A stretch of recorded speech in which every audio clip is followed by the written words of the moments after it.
Ici, des policiers se moquent d'une femme noire en procès, ignorant qu'elle est à la tête de la sécurité intérieure. Silence tendu s'abattit sur la salle d'audience lorsque l'accusée, une femme noire, d'un naturel assuré vêtue d'un tailleur bleu marine impeccable, s'avança. Deux policiers narquois étaient assis à la table de l'accusation, échangeant des regards entendus. Ils étaient si sûrs de leur victoire, certains qu'ils l'humilieraient pour avoir osé défier leur autorité. Ils étaient loin de se douter qu'elle n'était pas une accusée ordinaire. Bientôt, le rapport de force allait basculer si radicalement que tout le monde serait sous le choc. Si vous aimez ce genre d'histoire puissante et révélatrice, cliquez sur j'aime et abonnez-vous à la chaîne Vida Saludable. Sinon, commentez simplement 1 si cela vous a plu, 0 si ce n'est pas votre style. Et si vous hésitez, c'est le moment parfait pour vous abonner. Secrètes, préjugés et un règlement de compte imminent planaient dans l'atmosphère tendue. Ce procès allait devenir l'affaire la plus explosive que la ville ait jamais connue. Le soleil matinal filtrait à travers les immenses fenêtres du palais de justice du comté de Marston, se reflétant sur le sol poli et illuminant le silence qui régnait dans l'immense couloir. Des journalistes alignés le long des murs, armés de bloc-notes et d'appareils photo, guettaient le moindre bribe d'une histoire sensationnelle. Les médias locaux avaient évoqué une affaire banale. Pourtant, quelque chose semblait différent aujourd'hui. Une charge électrique flottait dans l'air. Les spectateurs arrivaient en masse, remplissant la galerie à pleine capacité. Même les huissiers semblaient méfiants, comme s'ils sentaient poindre une tension plus profonde. Au centre de tout cela se tenait Elise Morgan. C'était une femme noire, raffinée d'une quarantaine d'années, aux pommettes saillantes et au regard sombre et confiant qui reflétait un calme que personne ne comprenait vraiment. Vêtue d'un tailleur bleu marine sur mesure, elle dégageait une aura d'assurance que beaucoup trouvaient déroutante. Partagez cette vidéo si vous pensez que la vérité doit éclater, surtout quand les apparences sont trompeuses. Votre soutien permet à cette chaîne de continuer à révéler des récits inspirants et puissants. Elle arriva avec seulement un petit entourage, son avocat personnel, un homme d'un certain âge aux cheveux poivre et celle nommée Gregory Holtz, et un assistant impeccablement vêtu qui se tenait respectueusement en retrait. Pas de limousine, pas de cirque médiatique. Elise marchait comme si elle savait exactement où elle allait et à quoi s'attendre. Assis à la table de l'accusation se trouvaient les agents Mark Ridley et Dave Thompson du département de police fictif de Westbridge. Ridley, un homme large d'épaules d'une cinquantaine d'années, arborait un sourire suffisant qui dénaturait la dignité officielle de son uniforme. Thompson était plus jeune, avec une intensité dans le regard qui confinait à l'insolence. Les deux hommes échangèrent des sourires narquois tout en chuchotant, leur assurance était indéniable. Ils avaient la réputation, dans certains milieux, notamment dans les quartiers populaires et les minorités, d'être autoritaires et souvent carrément hostiles. « J'ai le sentiment que ce sera rapide et facile », murmura Thompson. « J'ai hâte de la voir essayer de se sortir de cette situation. » Ridley se contenta de rire en croisant les bras. C'est toujours rapide et facile quand ils essaient de jouer les durs. Qu'elle se tortille. La juge Pamela Whitfield présidait dans une robe noire qui portait le poids de la loi, ses lunettes à monture fine, perchées bas sur son nez. Elle parcourut plusieurs dossiers soigneusement empilés sur son bureau en acajou. Des employés du tribunal s'affairaient, ajustant les microphones et les sièges. Le sérieux sur le visage de la juge laissait présager un procès ordonné, même si elle soupçonnait que l'atmosphère dans la salle était tout sauf ordinaire. Avant que la vérité ne soit révélée, dites-nous dans les commentaires ce que vous pensez qu'il va se passer. Et surtout, n'oubliez pas de vous abonner à Vida Saludable 305. L'accusation portée contre Elise, d'après ce que les médias avaient compris, concernait l'obstruction à une enquête policière. Selon la version officielle, Elise avait interféré avec une opération menée par Ridley et Thompson quelques semaines auparavant, ce qui avait conduit à une confrontation qui lui avait valu les menottes au poignet. Cependant, pratiquement aucun détail sur l'incident présumé n'avait été rendu public. Mais en y regardant de plus près, on remarquait une légère tension dans sa mâchoire, signe qu'elle prenait cette procédure très au sérieux. Aujourd'hui, la ville de Westbridge allait apprendre un secret que personne, et encore moins les officiers arrogants, n'avaient vu venir. Lorsque l'huissier annonça enfin le début de l'audience, tout le monde s'installa. Elise était assise à la table des accusés, les mains jointes, le visage impassible. Les deux officiers la fixaient de l'autre côté de la salle, inconscients du choc qui les attendait. C'est ainsi que commença le procès qui allait laisser une marque indélébile sur tous les présents et déconstruire des préjugés profondément ancrés derrière des insignes de la loi. Le procès s'ouvrit dans une atmosphère solennelle, avec des voix chuchotées et quelques pas traînants ponctuant le silence. Une vague d'impatience envahit la salle. Le juge Whitfield accueillit le jury, un groupe hétéroclite d'hommes et de femmes qui semblaient, du moins en apparence, impartiaux. Certains semblaient s'ennuyer, clignant encore des yeux pour chasser la fatigue du deuil. D'autres semblaient intrigués, sentant que ce n'était pas une journée ordinaire au tribunal. Elle a dépeint Elise Morgan comme une personne effrontée qui avait délibérément et malicieusement entravé une opération policière légitime en cours. Le ton de Marshall était professionnel, mais une subtile condescendance transparaissait dans ses propos, comme si elle parlait d'Élise comme d'une nuisance ou d'une justicière imprudente. Élise est restée calme, jetant de temps en temps un coup d'œil au jury. Elle a repéré quelques visages réceptifs, mais a également reconnu les préjugés subtils qui pouvaient se cacher sous-jacents. Elle avait connu suffisamment d'environnements à enjeux élevés dans sa vie pour savoir décrypter une foule. Les lèvres pincées discrètement, le léger raidissement des postures à chaque mention de son identité étaient des signaux silencieux suggérant que les préjugés étaient plus apparents que beaucoup ne voudraient l'admettre.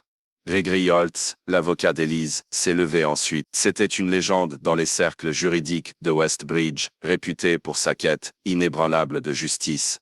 Le visage grisonnant, marqué par des rides, il dégageait néanmoins une chaleur paternelle. D'une voix soigneusement dosée, il promettait au jury une vision plus claire de ce qui s'était réellement passé. Il a également taquiné les circonstances particulières entourant son client, qui devraient inciter chacun à remettre en question la version des faits véhiculée par ses policiers. Ces dernières semaines, vous n'avez entendu que la version de l'accusation dans les médias, a-t-il déclaré en regardant chaque juré dans les yeux.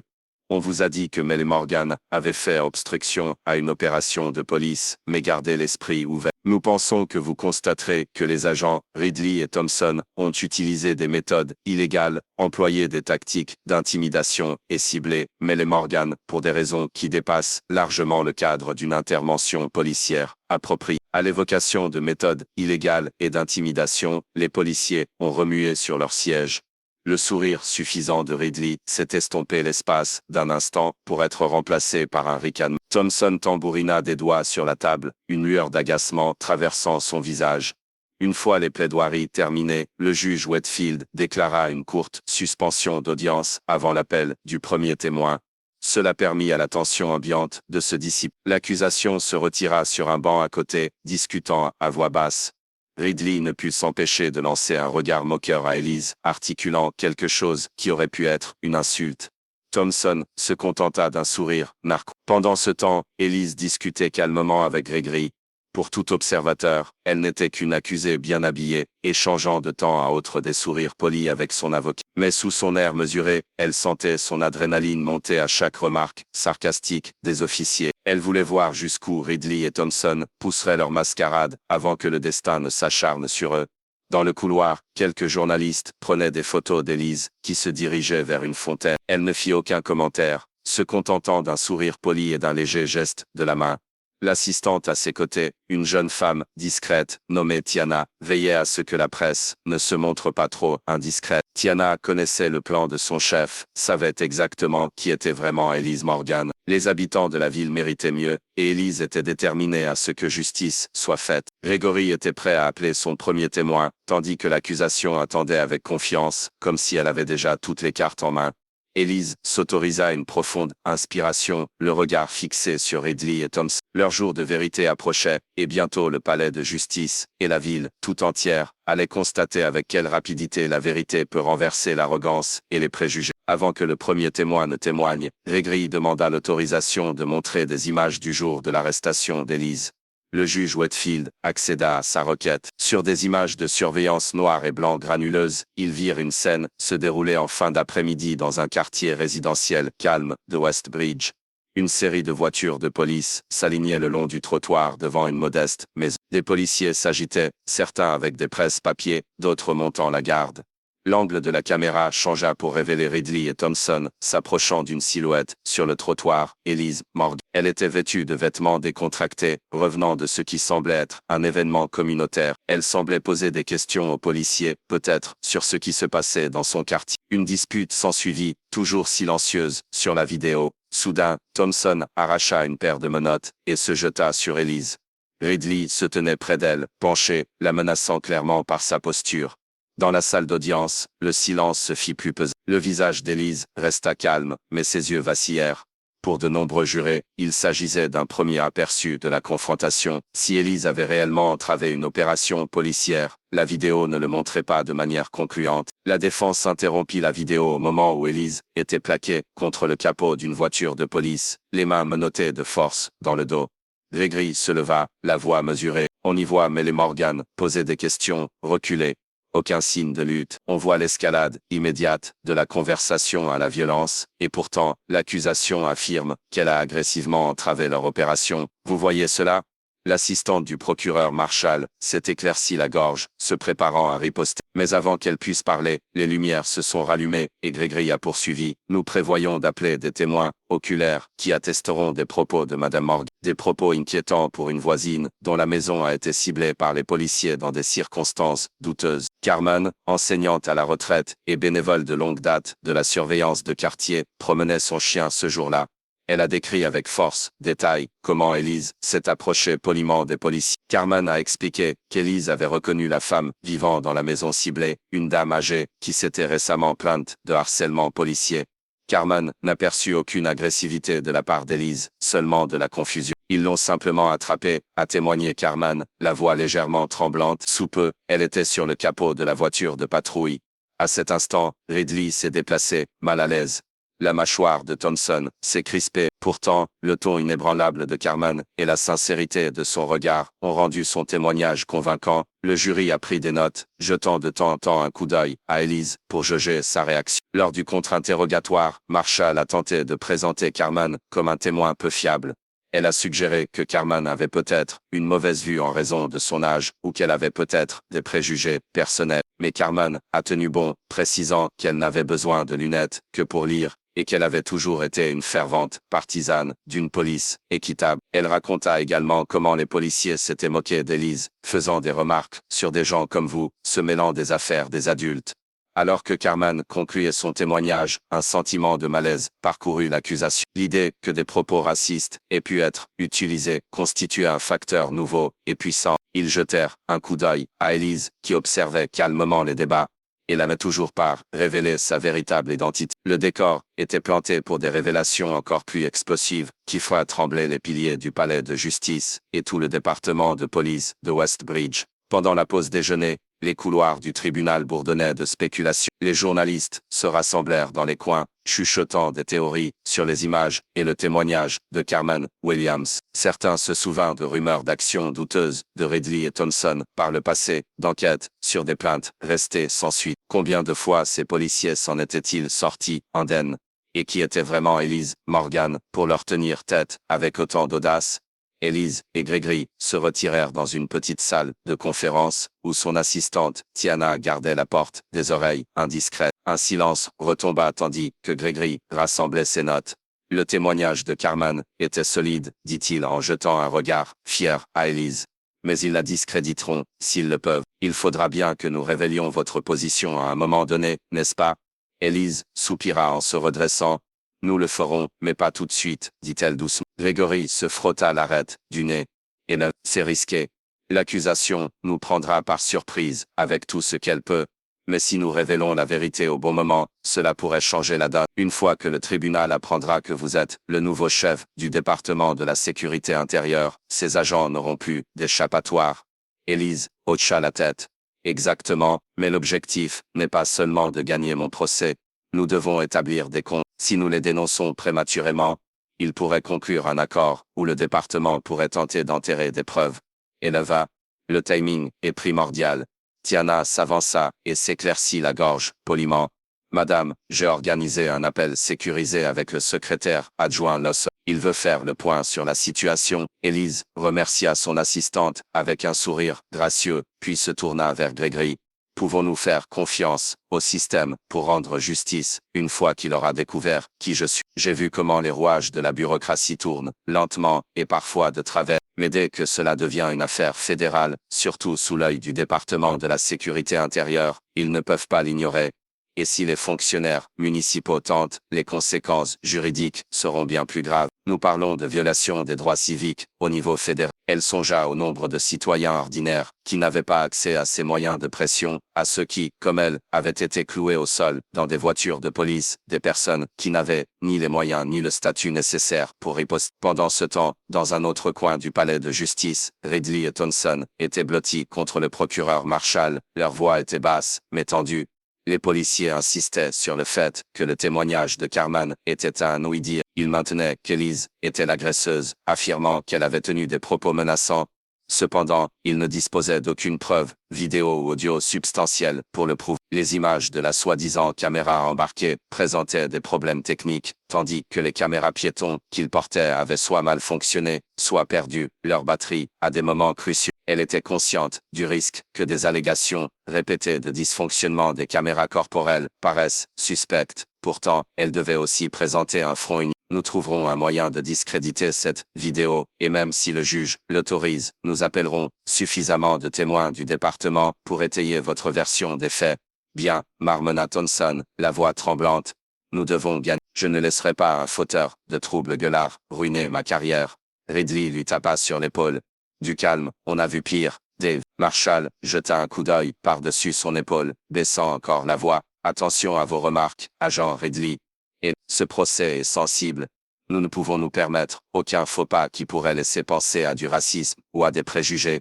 Compris. Ridley haussa les épaules, mais hocha la tête. Son expression, cependant, ne trahissait ni remords ni prudence. Tout leur plan reposait sur l'hypothèse que personne ne pouvait les vaincre au tribunal.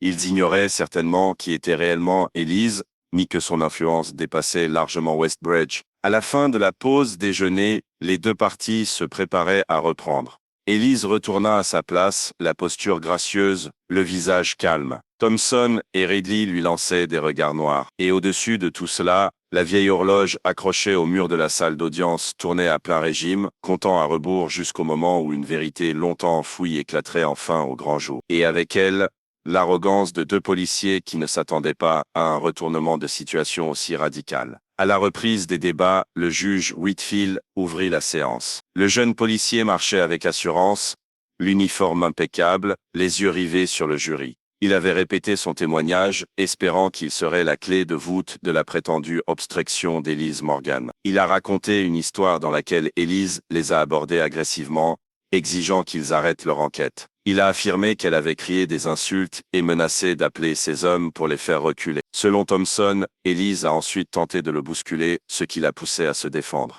Gregory s'est levé pour le contre-interrogatoire. Agent Thompson, il a commencé à parcourir une feuille de notes. Pourriez-vous nous indiquer où cela se produit sur la vidéo de surveillance que nous venons de visionner? Thompson a redressé les épaules. Cela n'a pas été filmé par cette caméra. Gregory a haussé un sourcil. Pourtant, la vidéo la montre reculer et quelques secondes plus tard, vous l'avez menottée. Insinuez-vous qu'elle a réussi à vous pousser dans ce très court intervalle, sans que la caméra ne la voie? Thompson a reniflé et hoché la tête. Elle a été rapide. Les caméras ne filment pas tout.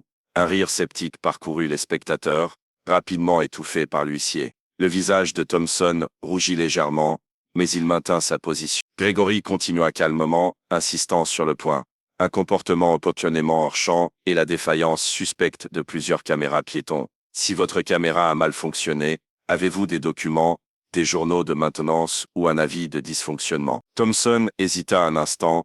Il y avait un problème. J'espère qu'ils nous parviendront bientôt, sinon nous pourrions nous demander s'ils existent vraiment. Le jury remarquait clairement le comportement évasif du policier. Thompson s'efforçait de paraître imperturbable, mais une fine couche de sueur perlait à la racine de ses cheveux. Ensuite, l'assistant du procureur Marshall a orienté la conversation vers un autre sujet, interrogeant Thompson sur ses années de service, les éloges qu'il avait reçus et son dévouement à la protection de la communauté. Thompson s'est penché sur sa performance, s'exprimant avec poésie sur les défis des forces de l'ordre. Ces mots visaient à le dépeindre comme un policier dévoué qui n'avait aucune raison de s'en prendre à des civils innocents. En décrivant son noble travail, il a subtilement insinué qu'un bailleur, étant un civil, n'avait pas le droit de remettre en question les procédures policières. Après le retrait de Thompson, Reddy a été appelé. Le policier le plus âgé a tenté de renforcer la version de Thompson. Son témoignage reflétait celui de son partenaire, mais il y a ajouté des menaces supposées proférées par Elise, affirmant qu'elle avait parlé d'attirer la colère fédérale sur eux.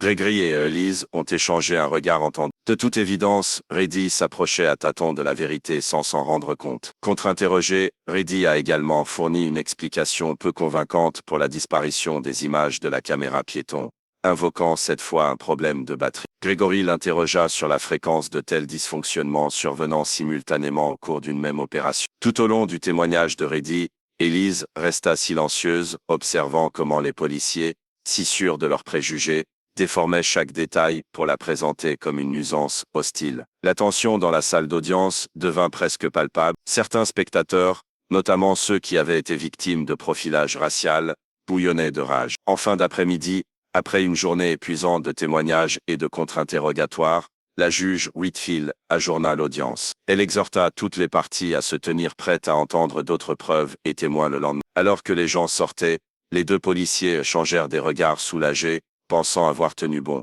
L'avocate du procureur Marshall semblait moins sûre d'elle, percevant le doute s'insinuer dans l'expression du jury. Elise sortit avec Gregory, Tiana à ses côtés, reconnaissante de l'air frais. Demain, Gregory commencerait à démonter encore davantage les témoignages des policiers. Et si nécessaire, Elise savait qu'elle pouvait porter le coup qui bouleverserait le procès. Elle ne se battait pas seulement pour elle-même. Elle se battait pour chaque personne de couleur de Westbridge qui avait été réduite au silence par ceux qui avaient juré de la protéger et de la servir. Le lendemain matin, une atmosphère d'attente envahit le palais de justice. La nouvelle des images et des témoignages contradictoires s'était répandue. La tension dépassait désormais les murs de la salle d'audience, jusqu'à la ville elle-même. À l'intérieur, Gregory arriva tôt avec Elise et Tiana.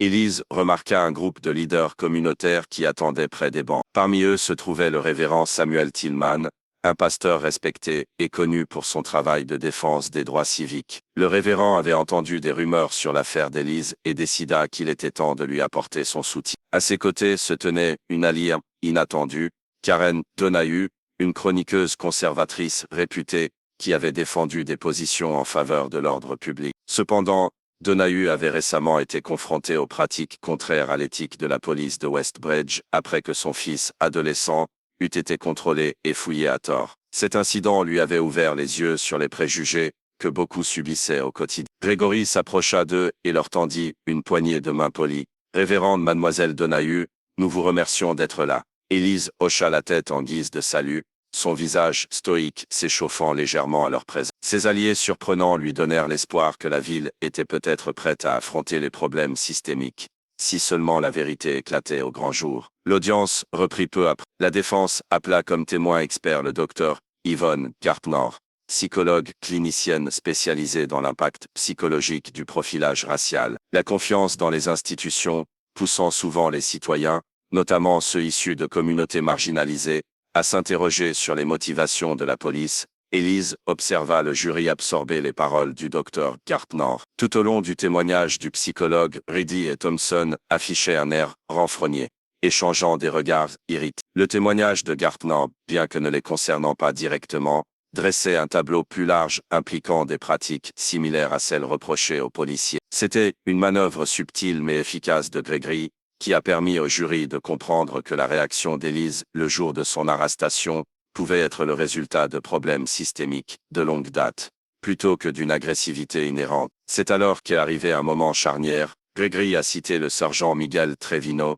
du département de police de Westbridge, comme témoin de la défense. Trevino était un homme peu bavard, mais connu au sein du département pour son honnêteté. Il a d'abord hésité, mais a accepté de témoigner sur citation à comparaître. Sergent Trevino, demanda Gregory, étiez-vous présent à un moment quelconque lors de l'incident impliquant Madame Morgan? Trevino hocha la tête solennellement. Oui, je suis arrivé peu après l'appel au renfort. Ils m'ont répondu que non. Gregory insista doucement. Cela vous a-t-il semblé étrange? Effectivement, admit Trevino, en jetant un regard méfiant à Reddy et Thompson, qui le fusillaient du regard. Le protocole exige que les caméras piétons soient actives lors de toute interaction avec le public. Ils m'ont dit qu'il s'agissait d'un dysfonctionnement, mais cela semblait suspect, puisque les deux avaient le même problème au même moment. Lorsque Gregory demanda si Trevino avait déjà vu Reddy et Thompson faire un usage excessif de la force ou tenir des propos racistes.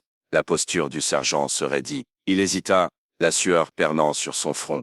Moi, oui, je les ai entendus proférer des insultes. J'ai déposé des plaintes internes, mais rien n'y a fait. Un silence s'est installé dans la salle d'audience, le visage de Reddy est devenu rouge de fureur. Et Thompson a fixé Trevino du regard comme un prédateur évaluant son prochain repas. Le procureur Marshall a tenté de discréditer Trevino, suggérant qu'il était rancunier, mais Trevino a répondu brièvement et de manière factuelle. Le mal était fait. Au fond de la salle, Donahue griffonnait furieusement sur un bloc-notes, tandis que le révérend Tillman pinçait les lèvres en signe d'acquiescement sombre. Même l'expression de la juge Whitfield était teintée d'inquiétude, comme si elle ne prenait conscience que maintenant de la profondeur des enjeux. Pendant une courte pause, le couloir a bourdonné de conversations. Certains se sont approchés de Trevino, le remerciant pour son courage. D'autres ont murmuré sur les conséquences pour la police de Westbridge si le témoignage de Trevino était corroboré par de nouvelles preuves. Élise se tenait silencieusement aux côtés de Gregory, l'esprit en ébullition. Là où les policiers s'assiedent autrefois avec suffisance, certains que leur uniforme leur garantissait l'impunité, leur fondation commençait à s'effondrer sous le poids de leurs propres mensonges et de leur intolérance. Pourtant, Élise savait que ce n'était que le début. Le véritable coup de grâce serait son identité de nouvelle directrice de la sécurité intérieure. Elle ne se faisait aucune illusion, révéler cela réglerait tout du jour au lendemain, mais cela obligerait le système tout entier à prendre conscience de ce qui s'était passé. La justice approchait, mais l'affrontement final se profilait encore, et Élise ressentait le lourd fardeau de ce qu'il fallait faire pour que personne d'autre n'ait à subir les humiliations qu'elle avait subies aux mains de ceux qui avaient juré de protéger. À la fin de la journée, l'apparence, autrefois assurée de l'accusation, était en désarroi. Témoin après témoin à décharge, les uns après les autres, ont mis en évidence une série de fautes professionnelles, non seulement lors de l'arrestation d'Élise, mais aussi lors d'incidents antérieurs impliquant Reddy et Thompson. Le jury est devenu plus attentif, certains affichant une expression de dégoût à mesure que des détails sur la manière dont les policiers avaient traditionnellement traité les minorités apparaissaient. On a entendu des témoignages de contrôle routier dégénérant,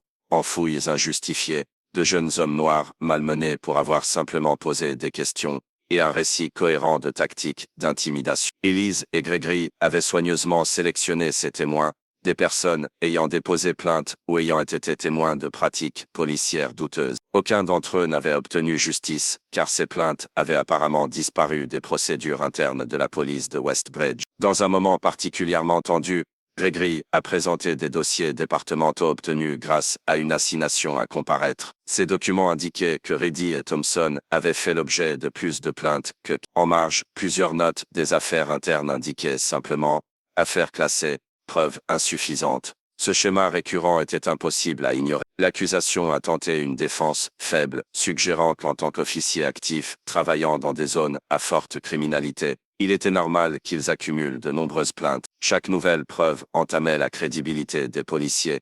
Leur confiance initiale s'était pratiquement évaporée. Reddy devenait plus renfrogné à chaque révélation accablante, tandis que le visage de Thompson s'enflammait parfois de colère. Le même homme qui s'était vanté d'avoir fait une bouchée de cette femme serrait maintenant les dents. Son pied tapait nerveusement sous la table, témoignant d'une panique croissante. Devant le palais de justice, les chaînes d'information locales diffusaient des informations quotidiennes. Les interviews des membres de la communauté ont révélé colère et frustration, en particulier chez les résidents noirs qui se sentaient enfin justifiés. D'autres ont exprimé leur inquiétude quant à la possibilité que des histoires partiales façonnent l'opinion publique, s'accrochant encore à l'idée que la police était irréprochable. Les réseaux sociaux regorgeaient de commentaires. Des hashtags comme Justice for Élise et Westbridge Trout étaient populaires localement. Gregory, désormais pleinement dans son élément, sentit l'élan, mais il prévint Élise en privé. Nous sommes sur la bonne voie, mais ne sous-estimons ni l'accusation, ni le pouvoir en place dans cette ville. Même si elle avait hâte de dévoiler son identité, elle faisait confiance à Gregory. Il voulait que le jury et le public constatent l'injustice par eux-mêmes, sans la faire occulter par son rang. Une fois qu'ils auraient compris l'ampleur de la tromperie de l'agent, ils seraient d'autant plus choqués d'apprendre qui était vraiment Élise. Le département de la sécurité intérieure avait autorisé des ressources supplémentaires si elle en avait besoin. Elle avait également reçu un message vocal du secrétaire adjoint Lawson, s'enquérant de son bien-être. Les hauts gradés de Washington étaient prêts à la défendre, mais tant de citoyens de Westbridge n'avaient pas ce filet de sécurité. Elise contemplait les lumières de la ville par la fenêtre. Elle se souvenait de son enfance dans une petite ville du Sud, où elle avait ressenti pour la première fois les effets de la discrimination. Elle s'était alors jurée de briser les barrières pour que d'autres ne se sentent pas impuissants. Au fil des ans, cette promesse l'avait conduite à gravir les échelons de la surveillance des forces de l'ordre, aboutissant à sa nomination à la tête de la sécurité intérieure. Ironiquement, elle était maintenant contrainte de subir la même injustice qu'elle avait passé sa carrière à tenter de démanteler. Malgré la tourmente, Elise laissa échapper un léger sourire. Les choses changeaient. Demain, il continuerait à éroder la façade du parquet, se rapprochant peu à peu du jour du jugement. Brady et Thompson étaient loin de se douter de la gravité de leur choix. Au 4e jour du procès, le palais de justice était plus bondé que jamais. La file d'attente pour entrer s'étendait jusqu'au pâté de maison. Les équipes de presse locales et nationales étaient arrivées, pressentant un événement majeur. Des rumeurs circulaient selon lesquelles quelque chose d'énorme n'allait se produire. Même les huissiers étaient sur le qui-vive, scrutant la foule à l'affût d'éventuelles perturbations. À l'intérieur, le procès reprit avec le témoin vedette de la défense, Elise Morgan en personne. La tension monta d'un cran tandis qu'elle se dirigeait vers la barre des témoins. Tous les regards rivaient sur elle. Certains doutaient qu'elle ait quoi que ce soit de significatif à ajouter au-delà de son témoignage personnel, mais d'autres pressentaient qu'elle était sur le point de lâcher une bombe. Après qu'elle eut juré de dire la vérité, Gregory commença son interrogatoire. « Madame Morgan, pourriez-vous, s'il vous plaît, présenter vos antécédents au tribunal ?» Le ton de Gregory était calme, ne laissant entrevoir aucune possibilité de réaction. Elise joignit les mains sur ses genoux. « Certainement. J'ai grandi en Caroline du Sud. Nous vivions dans une communauté profondément marquée par la discrimination raciale, et j'ai pu constater de visu comment les forces de l'ordre pouvaient parfois traiter les communautés noires de manière injuste. » Deux jurés se penchèrent, intrigués. J'ai suivi une double spécialisation en justice pénale et en sciences politiques. J'ai ensuite rejoint une agence fédérale, d'abord le FBI, où je me suis spécialisé dans la lutte contre le terrorisme, puis dans les enquêtes sur les droits civiques. Après plusieurs années, j'ai rejoint un autre organisme fédéral, spécialisé dans la politique de sécurité nationale. Elle marqua une pause, regardant Gregory. Il hoqua la tête, l'encourageant à poursuivre. La galerie bourdonnait d'impatience, certains se lançant des regards confus. Le CV d'Elise éclipsait déjà ce qu'ils avaient imaginé pour un accusé quelconque. Elle s'éclaircit doucement la gorge. Finalement, j'ai accepté un poste présidentiel au sein du département de la sécurité intérieure. Sécurité. J'étais directeur adjoint du renseignement avant d'être nommé à mon poste le plus récent. Un silence régnait dans la salle d'audience. Même Ridley et Thompson semblèrent momentanément stupéfaits. Gregory expira, se préparant à l'impact. « Et ce poste récent, c'est, insista-t-il doucement, je suis actuellement le nouveau chef du département de la sécurité intérieure. » Le silence était assourdissant, seulement percé par un ou deux halètements audibles dans l'assistance. Le jury resta bouche bée. La juge Whitfield se penchant en avant, ajustant ses lunettes comme si elle doutait de ce qu'elle avait entendu. Thompson pâlit comme foudroyé. La procureure Marshall, à son honneur, s'efforça de garder son calme. Mais son teint trahissait sa stupéfaction. Gregory attendit que le tollé retombe. Et, alors mademoiselle Morgan, le jour de votre arrestation, aviez-vous l'intention d'entraver une opération policière légitime? Ou étiez-vous simplement préoccupé par une éventuelle descente illégale dans un quartier que vous visitiez? D'une voix ferme, Elise répondit, « Je n'avais aucune intention d'entraver quoi que ce soit. J'ai perçu ce qui ressemblait à une ingérence, et je m'inquiétais pour les droits du propriétaire. Mes préoccupations n'étaient pas personnelles. J'ai consacré ma vie à la protection des droits des citoyens tout en garantissant la sécurité nationale. » Un silence tremblant s'installa à nouveau. Et les jurés examinèrent attentivement Elise, se débattant avec l'ampleur de son témoignage. L'accusation semblait troublée. Consciente que cette révélation occultait l'image d'Elise comme une intruse hostile et aux places réservées aux accusés, Ridley et Thompson échangèrent des regards terrifiés. La femme qu'ils avaient malmenée et moquée était en réalité l'une des plus hautes responsables des forces de l'ordre du pays. L'espace d'un instant, la gravité de leur acte plana de manière palpable. Ils avaient arrêté de force quelqu'un qui n'était pas une simple citoyenne, mais un fonctionnaire fédéral. Et leurs excuses concernant les dysfonctionnements des caméras piétons étaient désormais risibles au vu de l'examen minutieux qui allait inévitablement être mené par les autorités supérieures. Les mains de Ridley agrippèrent la coudoir de son fauteuil, les jointures blanchissent. Thompson détourna le regard, incapable de maintenir le contact visuel avec qui que ce soit. Tout le tribunal comprit que cette affaire ne se limitait plus à savoir si un individu avait entravé une opération de police locale. Il s'agissait de discrimination systémique, d'abus de pouvoir et de racisme flagrant, mis à nu devant la nation. Et pour Ridley et Thompson, le jour du jugement était arrivé sous une forme qu'ils n'auraient jamais imaginée. La révélation judiciaire de la nomination d'Elise à la tête de la sécurité intérieure a eu des répercussions à Westbridge et au-delà. En quelques heures, la nouvelle s'est répandue sur les principaux réseaux sociaux et les chaînes de télévision. Les commentateurs ont débattu des implications. Des analystes juridiques ont analysé la manière dont cette affaire pourrait remodeler la confiance du public envers les forces de l'ordre. Et les organisations de défense des droits civiques ont salué Elise comme une héroïne pour avoir mis en lumière des problèmes systémiques. Mais personne n'a autant ressenti l'impact que la police de Westbridge, qui a autorisé ou ignoré leurs tactiques douteuses. La mairie s'est empressée de calmer la tempête médiatique. Le chef de la police a tenu une conférence de presse tendue, assurant le public qu'une enquête interne était déjà en cours et s'engageant à coopérer pleinement avec toute surveillance fédérale. Pour Ridley et Thompson, la vie était devenue un cauchemar. Leurs visages étaient placardés dans les journaux locaux. Les policiers pouvaient difficilement quitter le bâtiment sans être hués.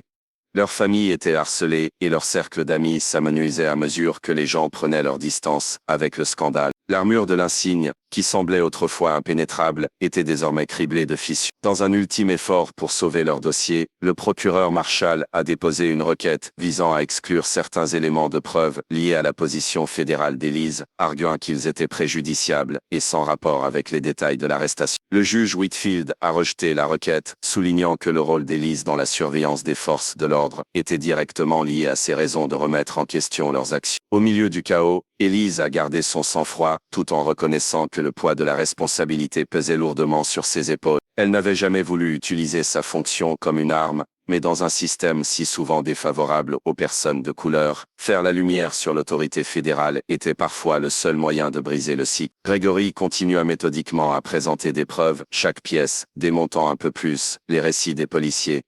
Des courriels montraient Ridley se plaignant de l'arrivée d'un trop grand nombre d'étrangers dans certains quartiers. Thompson avait un jour transmis un mème raciste à ses collègues. Interrogés à la barre, les deux hommes peinèrent à justifier leurs paroles et leurs actes. L'érection dans la salle d'audience fut viscérale. Pendant ce temps, les spectateurs dans la galerie secouaient la tête ou murmuraient leur colère.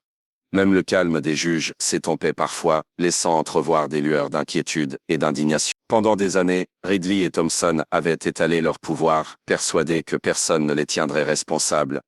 Ils se retrouvaient désormais acculés sous la lumière aveuglante de l'attention nationale. La honte qu'ils avaient tenté d'infliger à Elise se retournait contre eux, décuplée. Leur crédibilité était en miettes, et les rumeurs d'accusations criminelles contre eux, de parjure, de violation des droits civiques, se faisaient de plus en plus fortes. Elise ne se réjouissait pas de leur chute. Telles seraient les véritables victoires. Pourtant, elle ne pouvait nier un sentiment de réconciliation. Si ne serait-ce que deux policiers corrompus pouvaient être démasqués, cela enverrait le message que personne n'était à l'abri de la justice. Alors que le procès touchait à sa fin, la ville de Westbridge se préparait au verdict. Les policiers étaient-ils coupables de mauvaise conduite, de mensonges sous serme et d'abus de pouvoir à caractère raciste? Ou le système, aussi imparfait soit-il, allait-il à nouveau les protéger? Une chose était sûre, les illusions qui les soutenaient s'étaient envolées. Le jugement final se profilait, promettant de créer un précédent pour la manière dont le pays pourrait gérer des injustices similaires à l'avenir. Dans la salle d'audience bondée, tous les regards étaient tournés vers Ridley et Thompson tandis que les derniers jours du procès se déroulaient. Les preuves de leur mauvaise conduite s'accumulaient tellement que leurs propres avocats étaient à court de moyens de défense. Des rumeurs circulaient selon lesquelles les policiers envisageaient une négociation de peine, un arrangement pour éviter les peines les plus lourdes. À la barre pour la deuxième fois, l'agent Thompson semblait ébranlé. Sa confiance arrogante avait disparu. La sueur perlait sur ses tempes tandis que Gregory repassait méthodiquement les images de surveillance accablantes, les recoupant avec les précédentes déclarations contradictoires de Thompson. La tension était palpable, chaque seconde de silence amplifiant le sentiment que les murs se refermaient sur lui. Ridley observait la scène, la mâchoire serrée et les lèvres pincées. Il avait longtemps été l'alpha entre les deux, mais maintenant, les fissures dans sa façade dure étaient évidentes. Pendant une brève suspension d'audience, son propre avocat l'interpella dans un coin de la salle d'audience, murmurant avec urgence. S'il refusait de manifester le moindre remords, il risquait d'être crucifié par l'opinion publique et peut-être par la loi. À la reprise des débats, un événement inattendu se produisit. Ridley se leva pour prendre la parole, demandant un moment pour s'adresser à la cour. Son regard se posa enfin sur Elise, et il hésita, comme aux prises avec un profond combat intérieur. J'ai toujours essayé de faire mon travail, mais je me rends compte maintenant que j'ai commis des erreurs, de grosses erreurs. Mademoiselle Morgan, je suis désolé, Il marqua une pause, déglutissant difficilement, le silence était insoutenable. Je suis désolé d'avoir agi comme je l'ai fait. J'ai eu tort et je m'en excuse. Elle décida que même si elle ne pouvait lire dans le cœur de cet homme, ses paroles avaient néanmoins du poids. C'était un moment où un symbole du pouvoir était contraint de reconnaître ses torts. Le juge Whitfield fit signe à Ridley de s'asseoir, mais pas avant que Thompson ne se lève à son tour, s'éclaircissant la gorge. Puis Gregory hoqua doucement la tête, et Elise resta calme, soutenant le regard de Thompson. Elle inclina la tête avec dignité, reconnaissant leurs paroles sans les approuver sans réserve. L'atmosphère dans la salle d'audience changea quoique subtilement. Certains spectateurs semblaient soulagés, d'autres restaient sceptiques. Le révérend Tillman, assis dans la galerie, poussa un soupir mesuré, tandis que Karen Donahue prenait des notes avec frénésie, prête à rédiger un article sur le revirement dramatique dont elle venait d'être témoin. Les excuses n'effaçaient pas les mensonges proférés à la barre, ni les remarques racistes. Pourtant, cela a mis à nu la tension entre remords personnels et abus systématiques. La ville a dû se demander pourquoi elle avait laissé des hommes comme Ridley et Thompson agir en toute impunité pendant si longtemps. Elise écouta leurs excuses avec calme. « J'accepte vos excuses, mais cela n'absout pas le mal que vous avez causé. Espérons que cela suscitera un réel changement. » Alors que l'audience s'ajournait pour la journée, les journalistes se bousculaient pour recueillir des déclarations et le public se préparait à la phase suivante. Contrition ou non, la responsabilité était désormais inévitable. Le dernier jour du procès, la salle d'audience était enflammée d'impatience. Le jury entra, le visage solennel, sous le poids de jours de témoignages et de révélations. Elise était assise, tranquillement à côté de Gregory, le regard droit devant elle, la posture digne. Face à eux, Ridley et Thompson semblaient avoir vieilli au cours du procès. Leur attitude, autrefois provocatrice, s'était atténuée. La juge Whitfield s'adressa à la cour. Membre du jury, avez-vous rendu votre verdict, demanda-t-elle. La présidente du jury, une femme d'âge moyen aux traits déterminés, se leva et tendit un bout de papier à l'huissier. Après un silence tendu, elle lut les mots qui allaient déterminer l'issue du procès. Pour les chefs d'accusation clés de fausses arrestations et de faux rapports, le jury déclara Ridley et Thompson coupables. Ils étaient également susceptibles d'être poursuivis pour d'autres chefs d'accusation, notamment pour violation des droits civiques, en attendant les résultats des enquêtes fédérales que l'équipe d'Elise mènerait. Une vague d'exclamations étouffées parcourut la galerie. Certains spectateurs sourirent, d'autres laissèrent couler des larmes. La voix du juge Whitfield était ferme et autoritaire. Compte tenu de la gravité des accusations, votre maintien au sein des forces de police n'est plus envisageable. Elise ferma brièvement les yeux, expirant la tension accumulée au fil des semaines. Gregory lui tapota le bras en signe de célébration silencieuse. Aussitôt, la galerie s'anima. Les journalistes réclamaient des citations, les flashs des appareils photo clignotaient sans cesse, et les huissiers faisaient de leur mieux pour maintenir l'ordre. Ridley et Thompson furent escortés vers la sortie par une porte latérale, tête baisse. Ils étaient entrés dans la salle d'audience en se croyant intouchables. Même le révérend Tillman, qui avait observé la scène en silence, s'approcha d'elle, les yeux humides. Karen Donahue, la chroniqueuse, lui offrit une poignée de main étonnamment chaleureuse. Elise accepta leurs remerciements avec grâce.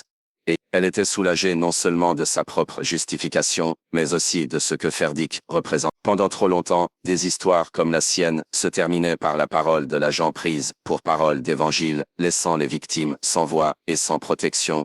Le verdict d'aujourd'hui, s'il n'efface pas des décennies d'injustice, était une lueur d'espoir. Gregory se tenait à proximité, le visage rayonnant d'une fierté fatiguée. Tiana, l'assistante d'Elise, lui glissa discrètement un téléphone dans la main. « C'est le secrétaire adjoint Lawson, murmura-t-elle. Il veut vous féliciter, sourit Elise. Elle avait presque oublié le vaste monde qui l'attendait au-delà de Westbridge. Le procès étant terminé, elle pouvait désormais se concentrer sur la mise en œuvre de réformes systémiques.